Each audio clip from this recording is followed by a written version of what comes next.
एक छोटे से गांव में जहां सुख और समृद्धि की कमी थी, रामदास नाम का एक गरीब व्यक्ति अपनी साधारण जिंदगी जीता था। उसकी दिनचर्या में एक खास बात थी। सुबह की रोशनी में जब सूरज अपनी पहली किरणें बिखेरता, वो नदी के ठंडे पानी में स्नान करता।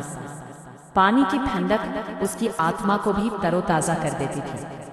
इसके बाद वो अपने छोटे से घर के आंगन में बैठकर भगवान का नाम जपता। उसकी आवाज में एक अद्भुत श्रद्धा होती थी जो उसे गांव की हलचल से दूर ले जाती। गांव के लोग अक्सर उसकी भक्ति का मजाक उड़ाते। रामदास, तुम्हारी भक्ति से क्या मिलेगा? तुम्हारे पास न धन है न सुख सुविधा। वे हंसते, लेकिन रामदास की आंखों में एक अद्भुत चमक थी। वो हमेशा मुस्कुराकर कहता, भगवान पर विश्वास ही सबसे बड़ा धन है।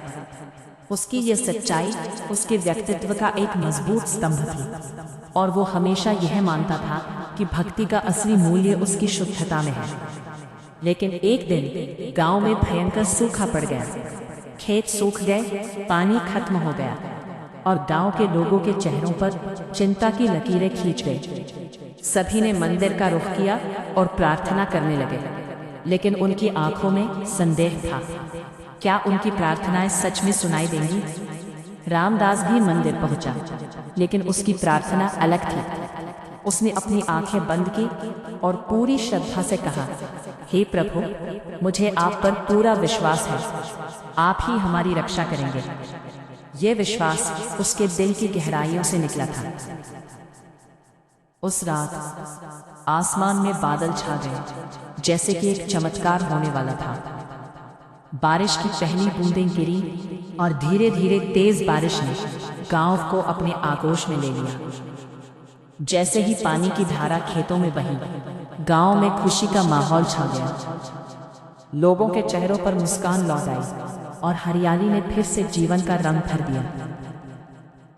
गांव वालों को अपनी गलती का एहसास हुआ। उन्होंने रामदास के पास जाकर कहा, हम तुम्हारी भक्ति को समझ नहीं पाए, हमें माफ कर दो। रामदास ने विनम्रता से कहा, भक्ति में शक्ति तभी आती है जब उसमें सच्चा विश्वास हो।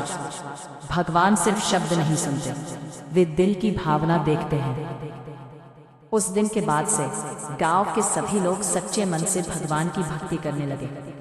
रामदास की भक्ति ने सबको यह सिखाया कि सच्ची भक्ति और विश्वास में अपार शक्ति होती है। जब हम पूरे विश्वास और सच्चे दिल से भगवान को याद करते हैं, तो असंभव भी संभव हो जाता है।